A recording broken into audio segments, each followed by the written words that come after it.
High, আমি মৌ আবারও নতুন একটা ভিডিও নিয়ে চলে এলাম। তোমরা কেমন আছো? আশা করি তোমরা খুব ভালো আছো। তোমরা আমার সিমলা টু মানালি ব্লগের 3টে ভিডিও আমি নিয়ে এসেছি। প্রথম একটা দিয়েছিলাম, সেকেন্ড আর একটা দিয়েছিলাম, এটা হচ্ছে আমার একদম লাস্ট ভিডিও। তো তোমরা অবশ্যই ভিডিওগুলো দেখো, তোমাদের ভীষণ ভালো লাগবে। আর এই লাস্ট ভিডিওতে তো আমি অনেক কিছু কথা তোমাদের সাথে বলতে চলেছি, সেগুলো অবশ্যই তোমাদের সাথে শেয়ার করব।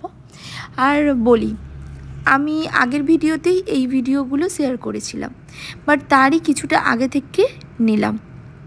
মানালি যাত্রা যেদিন শুরু করেছিলাম সেদিনই পিঙ্ক শর্টটা পরেছিলাম। আমাকে এই পিঙ্ক শর্টসটাতে কেমন লাগছে অবশ্যই জানিও। আর এই পাহাড়ি রাস্তা, সব থেকে বড় কথা, আমাদের সাথে সাথে এই পাহাড়ি রাস্তার সঙ্গে বয়ে চলেছে এই নদী। এত সুন্দর যে আমি রাইডিং না করলেও নদীর মাঝে গিয়ে ভিডিও বা ফটো তুলতে কিন্তু একটুও ভুলিনি।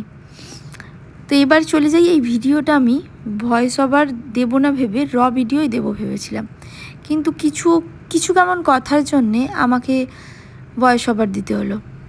তো এখানে আমি যেটা বলছি যে এই নদীটার নাম হচ্ছে বিয়াস নদী। আমাদের মানালি যাত্রাপথের পুরোটা সময় আমাদের সাথে ছিল। আর এত ঠান্ডা, বরফ গলা জলের নদী, ভীষণ ঠান্ডা। আর এই নদীটাতেই খুব সুন্দর করে রাইডিং হচ্ছিল, ভীষণই সুন্দর। তোমরা যারা যারা চাইছো অবশ্যই এই বেড়াতে গেলে মানালি বিয়াস নদীতে রাইডিংটা করো, ভীষণই সুন্দর। যাই হোক, তারপর চলে যাই কিছু ট্রাভেলসের কথায়। এইখানে তো আমরা যে গেছিলাম বেড়াতে ট্রাভেলসের সাথে, স্বপ্নের সফর ট্যুর অ্যান্ড ট্রাভেলস, মালিক হচ্ছে সৌভিক পাল, আর এনার অ্যাড্রেস হচ্ছে দমদম। ভীষণই সুন্দর। আর এনার সাথেই আমরা বারবার যাই। খুব ভালো ব্যবহার, অত্যন্ত ভদ্র, আর যে প্রত্যেকটা ট্যুরের প্যাকেজ করে ভীষণই সুন্দর। সবাইকে সব রকম ব্যবস্থা দেয়, খাওয়া দাওয়া, ঘোরানো, সমস্ত কিছু, এভরিথিংস নিয়ে কোনো কথা হবে না। আমি ফোন নাম্বারটা দিয়ে দেবো, তোমরা যারা যারা চাইছো এনার সাথে যোগাযোগ করতে, তো অবশ্যই যোগাযোগ করতে পারো। প্রচুর জায়গায় ট্রাভেল করে, তো তোমরা যেখানে চাইছো সেখানে যোগাযোগ করতে পারো। এবার চলে আসি মানালি যাত্রাপথ। যত সামনে এগোচ্ছি মনে হচ্ছে বরফ যেন আরও কাছে চলে আসছে।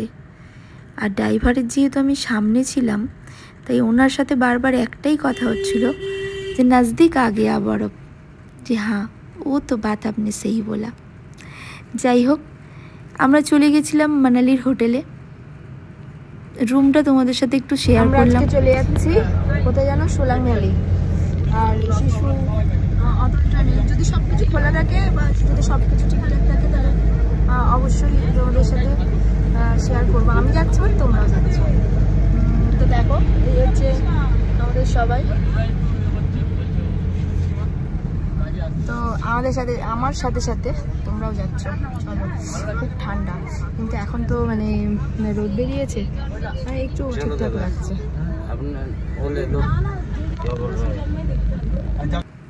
এবার বলি, মানালি যেদিন আমি ঢুকি সেদিন রাত থেকে আমার শরীরটা খারাপ করে, তাই রাতের কোনো ভিডিও ক্লিপ আমার নেওয়া হয়নি। আমি হোটেলে পৌঁছে ঘুমিয়ে পড়েছিলাম জাস্ট। পরের দিন সকালে কোথায় যাচ্ছি সেটা তো তোমাদেরকে আমি বলেই দিলাম। চলে যাচ্ছিলাম একদম বরফের কাছে। দেখো চলেও এসেছি। ভীষণ ভীষণ এক্সাইটিং, এত কাছ থেকে, এত সামনে থেকে, মনে হচ্ছিল গাড়ি থেকে লাফিয়ে নিচে নেমে পড়ি। যাই হোক, কোনো দিন যে যেতে পারবো এটাই আমার কাছে খুব অবিশ্বাস্য ছিল। শুধু যাওয়া হয়েছে কর্তামশাইয়ের জন্যে, কারণ পুরো এই যে মানালির যে বেড়াতে যাওয়ার ব্যাপারটা আমি কোনোভাবে আশাও করিনি, আর কোনোভাবে এক্সাইটিংও ছিলাম না। কিন্তু কর্তামশাই ভেবেই রেখেছিল যে মানালি আমরা বেড়াতে যাবই, তো কর্তামশাইয়ের জন্যই মানালি বেড়াতে যাওয়া হয়েছে।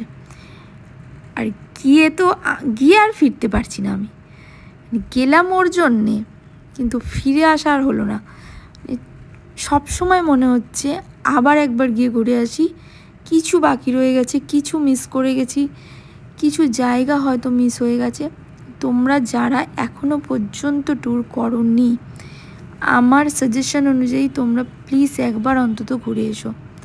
দেখো, টাকা পয়সা সবারই প্রবলেম, সমস্ত কিছুটাই সবার প্রবলেম থাকে, কিন্তু আমার মনে হয় এই জিনিসগুলোকে কাছ থেকে না ছুঁয়ে দেখলে জীবন সার্থক হবে না।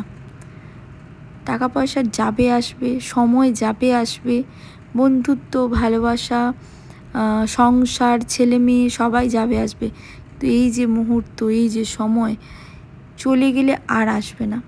তো মানালি যেহেতু গেছি, মানালির সাইড সিন তো তোমাদেরকে দেখালাম যাওয়ার পথে গাড়ি থেকে। রিল তো বানতাই হে, তো রিল ওখানে বানাচ্ছিলাম আমি। আর এখানে তানিষ্কার অবস্থা দেখো, শুয়ে পড়েছে, হামাগুড়ি দিচ্ছে, মানে বারবার আমি বলছিলাম চুলটা এবার ছিঁড়ে যাবে, চুলটা নিয়ে বরফের মধ্যে ঘষাঘষি করছে। ও বরফ খেয়েও নিয়েছে, মানে বরফ নিয়ে এত এক্সাইটিং। কর্তামশাইও প্রচুর এক্সাইটিং ছিল, কিন্তু কর্তামশাইয়ের বক্তব্য হচ্ছে বউয়ের ভিডিও করতে করতেই সময় চলে গেছে।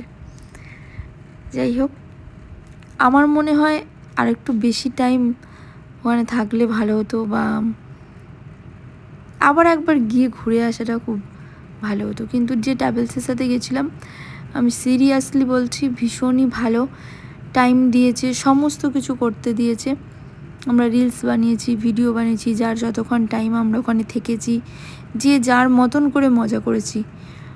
আমাদের যে ট্রাভেলস মালিক, কোনো রকম তার কোনো প্রবলেম ছিল না, কোনো তাড়াতাড়ি কোনো কিছুতেই কোনো প্রবলেম ছিল না, ভীষণই ভালো। সৌভিকের তো কোনো কথাই হবে না, মানে এতটাই ভালো। তো তোমরা যারা যেতে চাও অবশ্যই ওর সাথে যোগাযোগ করো। ও সমস্ত জায়গায় ট্যুর করে, কাশ্মীর থেকে শুরু করে বরফের পাহাড়ের সমস্ত জায়গায়, মানে এভরিথিংস অল ওভার টোটাল ইন্ডিয়াতেই ও ট্যুর করে। তো তোমরা যেতে চাইছো অবশ্যই যোগাযোগ করো। আর সবথেকে বড় কথা হচ্ছে, আমরা যখন মানালিতে গেছি আমরা স্নোটা কিন্তু পাইনি, কিন্তু রোটাং পাস, অটল টানেল এগুলো খোলা পেয়েছি। কিন্তু তোমরা যারা ভাবছো যে উইন্টারে যাবে, উইন্টারে গেলে কিন্তু তোমরা বরফ অনেক আগেই পেয়ে যাবে, কিন্তু এই মানে সাউথ পোর্টালগুলো খোলা পাবে না, অটল টানেলটা খোলা পাবে না, অটল টানেলটা শিশুটা খোলা পাবে না, তারপরে সোলাং ভ্যালিটা খোলা পাবে না। ব্যাপার হচ্ছে অনেক আগেই তোমরা মানালির মেলেতেই একদম স্নো পেয়ে যাবে, বরফ পেয়ে যাবে, হয়তো আর তার আগেও পেতে পারো। কিন্তু অবশ্যই যারা স্নো দেখতে চাও, একদম মেলে বসে এনজয় করতে চাও, তারা অবশ্যই উইন্টারে যাও। কিন্তু যারা এগুলোতেও এনজয় করতে চাও, মানে রোটাং পাস, সোলাং ভ্যালি বা শিশু, এগুলো যারা যেতে চাও, বা এরপরও যে লে লাদাখের যে যাচ্ছে, এগুলো যারা যেতে চাও, যদি লে লাদাখ যেতে চাও তাহলে তোমরা জুনের পর যেও, কারণ জুনের পর তোমরা পুরোটা খোলা পাবে। আর যদি শিশু, অটল টানেল, সোলাং ভ্যালি এগুলো যারা যেতে চাইছো, তাহলে কিন্তু তোমরা অবশ্যই মার্চের সেকেন্ড উইক বা থার্ড উইক করে যেতে পারো, তাহলে কিন্তু স্নোটা তোমরা পাবে না, কিন্তু প্রচুর বরফ পাবে, মানে এতটা বরফ, মানে সোলাং ভ্যালিতেও আমরা প্রচুর বরফ পেয়েছি। আর সব থেকে মানে একটা জায়গা মিস হয়ে গেছে, ওই মানে মহাদেবের যে মন্দিরটায়, মানে সিরিয়াসলি আমরা অতটা বুঝতে পারিনি, মানে মন্দিরটা যাওয়াটা আমাদের উচিত ছিল, বাট মিস হয়ে গেছে। নেক্সট বার গেলে অবশ্যই যাব। তো ওটা তো মানে ফার্স্ট দিন মানালি আমরা সোলাং ভ্যালি, রোটাং এগুলো করলাম। তারপরের দিন আমরা আরও সাইট সিইং করেছিলাম, সেটা হচ্ছে হিড়িম্বা টেম্পল। হিড়িম্বা টেম্পলের ওখানে গিয়ে তানিষ্কাকে একটুখানি কি বলে ওটাকে, মেবি আমার এই মুহূর্তে মনে পড়ছে না, ওটা চাপিয়েছিলাম। তো তারপর আমরা মানে সাইট সিন করতে করতে হিড়িম্বা দেবীর ওখানে ড্রেস পরেছিলাম পাহাড়ি, সবাই মিলে নাচাগানা করে সমস্ত কিছু করে আমরা যখন ফিরলাম তখন প্রায় বিকেল হয়ে গেছে। তারপর খাওয়া দাওয়া করে একটু রেস্ট নিয়ে মেলে চলে গেছিলাম। আর এই যে ছবিটা বানানো, ওখানকার এটা ট্রেন্ড দেখলাম, মানে প্রচুর রকমের ছবি দিয়ে এই যে আঁকা, মানুষ এত সুন্দর করে ওখানকার মানুষ এই যে পেন্টিংটা করে দিচ্ছে, তো আমরাও আর লোভ সামলাতে না পেরে আমরা একটা বানিয়ে নিলাম। কিন্তু সিরিয়াসলি বলছি, কস্টটা ভীষণ বেশি। এইটুকুন জিনিসটা 500 টাকা খরচা পড়েছে। হ্যাঁ, সিরিয়াসলি হাতের কাজটা ভীষণ সুন্দর। তোমরা যদি কেউ গিয়ে থাকো তো অবশ্যই এরকম একটা নিয়ে এসো, প্রচুর মানুষ বানিয়ে নিয়ে যাচ্ছে। আর এই যে টেম্পলটা দেখছো, এটা উইন্টারে পুরো ঢেকে যায়। এই টাইমটাতেই এই টেম্পলটা খোলা থাকে, কিন্তু এটা একদম ম্যালের ওপরে এই টেম্পলটা, তো উইন্টারে পুরোপুরি ঢেকে যায়। যেহেতু ম্যালের মধ্যেই প্রচুর স্নো হয়, তো উইন্টারে পুরো ঢেকে যায়। তারপর ম্যাল থেকে এসে খেতে বসে পড়েছিলাম। ডাইনিং প্লেসটা ভীষণ সুন্দর, আর খাওয়া দাওয়ার তো কোনো কথাই হবে না।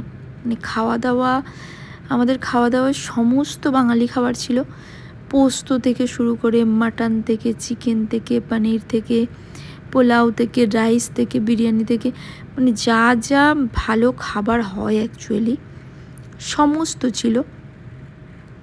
কাতলা মাছের কালিয়া, কচুরি, নান, মানে আমি তো এত খাবার খেতেই পাচ্ছিলাম না। এই হচ্ছে ট্রাভেলস ওনার, এত ভালো যে সবার সাথে সাথে নিজেও কাজ শুরু করে দিয়েছে। মানে কর্মচারীদেরকে কর্মচারী ভাবে না, শুধু এটুকুনি মনে করে যে আমি নিয়ে এসেছি, মানে এই মানুষগুলোর দায়িত্ব আমার। তো এত ভালো ভালো খাবার দিয়েছে, আমি তো এত খাবার খেতেই পারি না। আমি 2-3 দিন খাবার স্কিপ করে গেছি, কারণ এত খাবার পসিবল হচ্ছে না। দেখো খালি খাবার দিয়েছে, দেখো কত খাবার, আমি বারণ করছি। যাই হোক, সেই রাতটা শুয়ে পড়লাম, তারপর কেটে গেল। পরের দিন ছিল আমাদের ফেরার দিন। একদম সকাল সকাল উঠেছি। এইটা হচ্ছে আমার রুম থেকে বসে তোলা ফটো। আমি যে রুমে ছিলাম সেই রুম থেকেই শুয়ে একদম কাঁচ দিয়ে দেখা যাচ্ছিল বরফ। আমরা ফার্স্ট আর্লি মর্নিংয়ে যাত্রা শুরু করেছিলাম, যেহেতু 15 ঘন্টা পর আমরা কালকায় ফিরব। ভীষণ কষ্ট হচ্ছিল, মনে হচ্ছিল যে আর কিছুদিন থাকলে ভালো হতো। কিন্তু যেদিন গেলাম, আমার যখন খুব শরীর খারাপ করেছিল, তখন মনে হচ্ছিল না বাড়ি চলে যাই, কারণ শরীর টরীর খারাপ হলে সবার একটু বাড়ির কথাই মনে পড়ে। কিন্তু মানে চলে যাওয়ার দিনে আবার খুব কষ্ট হচ্ছে। যাই হোক, এই জায়গাটা হচ্ছে মণিকরণ। এটা গুরুদ্বার, শিখদের একটা মানে পবিত্র পীঠস্থান। এখানে সবথেকে আশ্চর্য জায়গা হচ্ছে, একই জায়গা থেকে ঠান্ডা জল আর গরম জল, একদম ফুটন্ত গরম জল বেরোচ্ছে। কি করে আসছে, কোথা থেকে আসছে, আজ পর্যন্ত কেউ জানে না। হয়তো সেই কারণের জন্যই এই জায়গাটা ভীষণ পবিত্র আর গুরুদ্বার বলে সবাই আসে। তো ভেতরে গেছিলাম, ভেতরে যেহেতু ক্যামেরা অ্যালাউ নেই, তাই আমরা কেউ ক্যামেরা করতে পারিনি। ওখানে প্রসাদ খাওয়ানো হচ্ছে, প্লাস ওখান থেকে ড্রাই কিছু প্রসাদ নিয়ে আসা হয়। বাট অ্যাকচুয়ালি শিখ পাঞ্জাবি এদেরই এটা মানে কি আমাদের মতন মন্দির, মানে গুরুদ্বার। প্রচুর মানুষ মণিকরণে গেছে এই গুরুদ্বারটার জন্যে। আর গুরুদ্বারের আগে মানে মণিকরণের আগে আমরা কাসাল পেরিয়ে এসেছি। কাসালের মধ্যে আমার সেরকম, আমরা কাসালেও গেছিলাম, কাসালের মধ্যে আমার সেরকম কিছু ভালো লাগেনি। ট্রেন্ড রয়েছে কিছু কেমন বিয়াস নদীর ধারে, যারা ট্রেন্ড এনজয় করতে চায় তাদের জন্য কাসাল ঠিক আছে। বাট আমার ঠিক ট্রেন্ড পছন্দ নয় মানে ভাবিনি যে ট্রেন্ডে থাকতে হবে। মেবি যদি কোনো দিন, আবার তো ট্রাভেল তো করবই, যদি পরে কোনো দিন মনে হয় যে হ্যাঁ এটা প্রয়োজন, তাহলে নিশ্চয়ই মানে ট্রেন্ডে কোনো দিন থাকবো। বাট কাসালে অ্যাকচুয়ালি ট্রেন্ডে থাকার মজা নিতেই মানুষ চায়। তো আমার সেরকম এবারে তো কোনো ইচ্ছে ছিল না। আমার অ্যাকচুয়ালি মানে বরফের জন্যই যাওয়া, আর ভীষণই সুন্দর। এটা কি নদী, এই নদীটার নামটা এক্স্যাক্টলি আমার এই মুহূর্তে মনে পড়ছে না। বিয়াস নদী নয়, কারণ বিয়াস নদীটা ওদিক দিয়ে যাচ্ছে, ওই রাস্তাটা পড়ছিল। বাট এইটা যেটা আছে, এটা একটা অন্য নদী, নামটা ড্রাইভারজি বলেছিলেন, বাট এই মুহূর্তে মনে পড়ছে না। তো যাই হোক, ওখান থেকে আমরা মানে ব্যাক করলাম প্রায় 12টা নাগাদ। ব্যাক করে ফিরে পড়ছিলাম, মানে যেহেতু নিচের দিকে নামতে হবে, কালকায় ফিরবো আমরা। আমাদের রাতে মেল, আর 15 ঘন্টার জার্নি, মানে মানালি থেকে কালকা। সব মিলিয়ে মিশিয়ে কেমন মন খারাপ করছিল যে, আর আমরা যাদের সাথে গেছিলাম প্রত্যেকটা মানে মেম্বার বিশেষ করে আমরা যারা এক গাড়ি শেয়ার করেছি সবাই কেমন একটা ফ্যামিলির মতন হয়ে গেছিলাম। মানে প্রত্যেকটা মানুষকে মানে চলে যাওয়ার পর খুব কষ্ট হচ্ছিল, মিস করছিলাম। মানে সবারই মন খারাপ যে একটা ফ্যামিলি হয়ে গেছি। বিশেষ করে আমি কিছু জনের নাম নিচ্ছি, যেমন অলোকেশ, হৃদয়, বিট্টু দিদি, মানে রাখিদি, চায়নাদি। তো মানে এরা মানে খুব কাছের হয়ে গেছিলো। জেঠি, সোম, এরা ভীষণ খুব কাছের হয়ে গেছিলো। রূপসা, একটা ফ্যামিলির মতন হয়ে গেছিলো। যে ফ্যামিলি, আমার মনে হয় যে ফ্যামিলিটাতে আরও কিছুদিন থাকলে হয়তো আরও মন খারাপ হবে। সবথেকে বড় কথা, আমার মেয়েটা এমন মানে হয়ে যায়, মানে সবার জন্য মন কেমন করে, বলে খালি ওদের কাছে যাব। যখন আরও ছোট ছিল তখন খালি বলতো যে যাদের সাথে ঘুরতে গেছিলাম তাদের কাছে যাব। তো তারপরে রাস্তার মাঝখানে আমরা একটা জায়গায় লাঞ্চ করে নিচ্ছিলাম। রান্নাটা আমাদের করে নিয়ে আসাই হয়েছিল। তারপর সেই রান্নায়, যেহেতু বাইরের খাবার আমাদেরকে খুব কমই খাইয়েছে, আমাদের রান্নার ঠাকুর গিয়েছিল ট্রাভেলস ওনারের নিজস্ব। তো সেখানেই মানে খাওয়ান দাওয়ানটা সমস্ত কিছুটা মানে একদম ঘরোয়াভাবে রান্না করে নিয়ে আসা। সব থেকে এই ব্যাপারটা আমার বেশি ভালো লেগেছে, যেহেতু আমি খাওয়া দাওয়ার ব্যাপারে একটুখানি প্রবলেম আমার। তো এই ঘরোয়া খাওয়া দাওয়ার রান্নাটা ভীষণ ভালো লেগেছে আমার, যেটা আমি আগের বারে ওরই ট্রিপে গিয়ে পাইনি। বাট এই ট্রিপটাতে খাওয়া দাওয়াটা আমার ভীষণ ভালো লেগেছে, ভীষণই সুন্দর। তো আমরা খেয়ে নিয়েছিলাম। লাঞ্চ করে প্রায় 3টে নাগাদ আবার সেই শুরু নাবার পথে। পাহাড়কে ছেড়ে চলে যাচ্ছি, এটাই অনেকটা মিস করেছি, কষ্ট হচ্ছে, ব্যাস এইটুকুনি।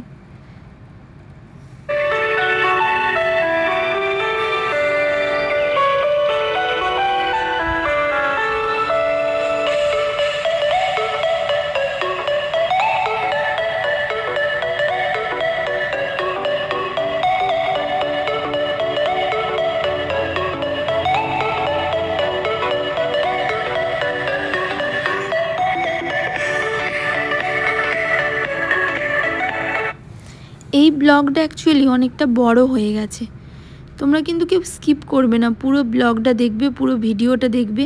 কারণ একটু বড় করে দিলাম এই কারণে, কোনটা বাদ দেব কোনটা নেব এই জিনিসটাই বুঝতে পারছিলাম না। কারণ যেহেতু এটা লাস্ট ভিডিও, আর ভিডিও তো অনেক বানানো হয়েছে, কিন্তু অ্যাকচুয়ালি বাদ দিলে পুরো জিনিসটা তোমাদেরকে দেখানোই হবে না। আমি চেয়েছিলাম যে তোমরা যারা যেতে পারছো না তাদেরকে পুরোটা দেখাই। তো আলটিমেটলি সন্ধে হয়ে গেছে, আমরা ঠিক 9টার সময় কালকা ঢুকেছি। তার মাঝখানের ভিডিও আর নেওয়া হয়নি, কারণ ঘুমিয়ে গেছিলাম একটুখানি। তো দেখো আমরা মেলে উঠে গেছি। মেলে উঠে গিয়ে তো মেলের মধ্যেই 2টো দিন সব থেকে বোরিং লেগেছে এই ফেরবার সময় মেলটা। আর এই হচ্ছে আমার রাখিদি, মিষ্টি সুন্দর সব থেকে। সো মানে এই দাদা দিদি ভাইও খুব ভালো, ভীষণই ভালো, এনারা গেছিলেন। এই হচ্ছে হৃদয়। তো সবাই রয়েছে ভিডিওতে। এই হচ্ছে অলোকেশ, এই হচ্ছে সোম, আর এই হচ্ছে রূপসা। আমি সবার সাথেই তোমাদের পরিচয় করিয়ে দিলাম। আর অলোকেশ তো আসবেই না ক্যামেরার সামনে, দেখো কি অবস্থা। ওকে আমি বারবার এটা বলছিলাম যে আমি কিন্তু ভিডিও পুরো দিয়ে দেবো, কোনো কিন্তু এডিট করব না, তা সত্ত্বেও ক্যামেরার সামনে আসবে না। আর সোম ভীষণ ভীষণ ফানি, খুব মিষ্টি কথা বলে, ভীষণই ভালো। মানে কি বলবো, মানে এত সুন্দর কথাবার্তা, যে শুনবে তার মন খারাপ থাকলেও অটোমেটিক ভালো হয়ে যাবে। আমার মেয়ে তো পুরো ওর ফ্যান হয়ে গেছে, খালি বলছে ওই দাদাটার কাছে যাব, ওই দাদাটার কাছে যাব। সারাক্ষণ মানে গোটা ট্যুরটাতে সোমের কাছেই হয়তো ছিল, মানে সোমের শুধু সুন্দর কথাবার্তা। আর এই হচ্ছে রূপসা। আর রূপসার আসল পরিচয় হচ্ছে যে ট্রাভেলস ওনার, মানে সৌভিক বোন আর জেঠিমা গেছিলো। আর এরপর চলে আসি ট্রাভেলস ওনার নিজে। এই যে এটা হচ্ছে সৌভিক, স্বপ্নের সফর ট্যুর অ্যান্ড ট্রাভেলসের ওনার। কিন্তু মানে বিন্দুমাত্র দেখলে বোঝা যায় না যে ওনার বা ওনার গিরি যেটা, সেটাও কোনোভাবে দেখায় না। আমি জাস্ট এই ওয়ার্ডটা ইউজ করলাম, ইফ ইউ ডোন্ট মাইন্ড। তো তো আমার মেয়ে তো 24 ঘন্টা এখানেই পড়ে আছে, মানে কোথায় হারিয়ে যাচ্ছে আমি নিজেই জানি না। যাই হোক, ভিডিওটা এবার শেষ করব। আমার এই সিমলা টু মানালি যে ব্লগটা ছিল এই ভিডিওটাতে শেষ হচ্ছে। কেমন লাগলো অবশ্যই জানিও। অবশ্যই সৌভিকের সাথে যোগাযোগ করো, স্বপ্নের সফর ট্যুর অ্যান্ড ট্রাভেলসের সাথে। যারা যারা দেখছো তাদেরকে অসংখ্য ধন্যবাদ, আর সবাই ভালো থাকবে। নেক্সট ভিডিও দেখা হচ্ছে।